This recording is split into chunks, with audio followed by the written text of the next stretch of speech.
But as Nepal continues to battle the aftermath of these devastating flash floods, the scale of destruction is becoming clearer by each passing minute. The flood destroyed homes, it destroyed roads, bridges, whilst rescue operations and the teams continue to comb through the areas searching for those missing. By the way, News 9 is there on the ground, bringing you the latest report from the affected areas and a first-hand account of the devastation. Take a look. एक मकान है जिसके second floor पर खड़ा हूं और पानी कहां तक था आप इसे देखकर बहुत आसानी से जान सकते हैं। यहां तक पानी था और अभी भी नीचे इतना दलदल है कि आप इसके नीचे नहीं जा सकते, इसीलिए इसे बंद कर दिया गया है। घर के जो लोग हैं वो यहां से चले गए हैं।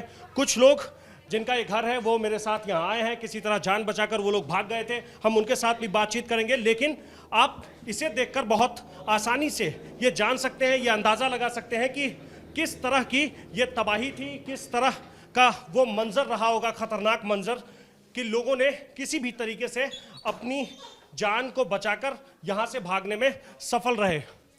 मैं आपको उस घर में ले जाकर आपको दिखाता हूं कि किस तरीके। हाँ, इसके ये हमारा अभी हम जहां खड़े हैं ये थर्ड फ्लोर है। हाँ, ये थर्ड फ्लोर है। ये थर्ड फ्लोर है। ये भी हमारा घर है, आप देख सकते हैं। ये दुकान के अंदर जो कुछ भी सामान था वो सब कुछ नहीं रहा, कुछ भी नहीं रहा। वो घर आपने यहाँ से भी अंदाजा लगा सकते हैं। वो पूर्ण रूप से क्षति हो गया है। ये मेरा डैडी का घर था मेरा। तो प्रकृति का ये रूप आप बहुत ये जो प्रकृति का रूप है उसे बहुत ये घर टूट गया। ये आपके रिश्तेदार का घर था? ये रिश्तेदार का था, ये हमारा। वो लोग तो बच गए, भाग गए थे। वो लोग सब बच गए। काठमांडू से रसुआ के लिए जब आप निकलते हैं तो ये वो आखिरी पॉइंट है जिसके बाद आगे हम नहीं बढ़ सकते हैं। यहाँ एक साथ ये वो बस्ती है जहाँ तकरीबन 400 घर है और उन घरों का क्या हाल है वो आप तस्वीरों में देख सकते हैं। फिलहाल राहत और बचाव कार्य चल रहा है, किसी तरीके से इस रास्ते को सुचारू रूप दिया जा रहा है और आसपास में जो लोग ऊपर के हिस्से में रह रहे हैं उन्हें यह कह दिया गया है कि आप इस जगह को खाली कर दीजिए, उन्हें यहां से निकाल दिया गया है। एक एक करके जब आप तस्वीर देखेंगे, ये कृषि विकास बैंक लिमिटेड है, ये बैंक है, इसके ठीक बगल में भी एक दफ्तर है, वो भी बैंक है। ये सब आज की तारीख में जब आप इसको देखते हैं तो पता चलता है कि इसकी स्थिति कैसी है। ये जो पॉइंट है इससे आगे किसी को जाने की इजाज़त नहीं है। फिलहाल कहा गया है लोगों को कि आप इस इलाके को खाली कर दीजिए, लोगों को यहाँ से हटने के लिए कह दिया गया है। और ये ठीक सामने जो आप घर देख रहे हैं ये लोगों के अपने अपने घर हैं, यहाँ होम स्टे है, होटल है, रेस्टोरेंट था, जो सब कुछ अब बर्बाद हो चुका है।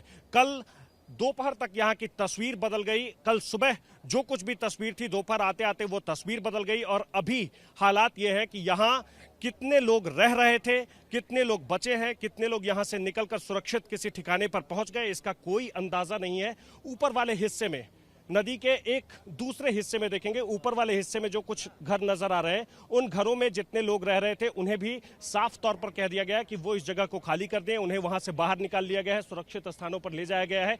और इस बैंक के ठीक पीछे वाला जो हिस्सा है, जो नदी आपको नजर आ रही होगी, उसी नदी में वो तबाही आई और उस तबाही के बाद कैसा यहाँ मंजर बना, कैसी तबाही हुई, किस तरीके से यहाँ बर्बादी हुई है, वो सब कुछ आप कैमरे पर देख सकते हैं।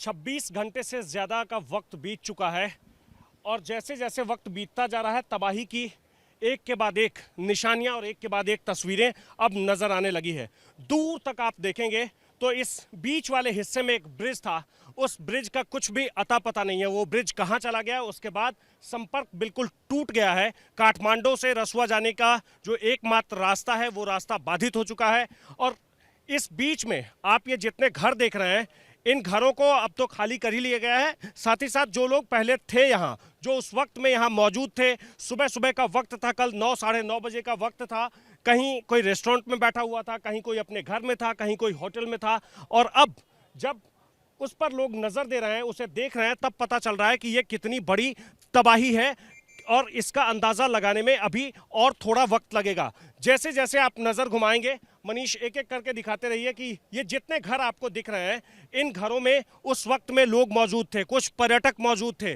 जो या तो भारत से आए थे या दुनिया के किसी और देश से आए थे। नेपाल के जो पर्यटक हैं, जो काठमांडू से आए थे, पोखरा से आए थे, नेपाल के अलग अलग हिस्से से आए थे, वो लोग भी यहाँ रुके हुए थे, स्थानीय लोग थे। और एक बार में जब तक कोई कुछ सोचता तब तक वो तबाही आई और सब कुछ बर्बाद हो गया। यहाँ से आगे जाने का कोई रास्ता नहीं है और इस नदी के ठीक बगल में जितने घर हैं उसके बारे में लोगों को साफ साफ कह दिया गया है कि आप उसे खाली कर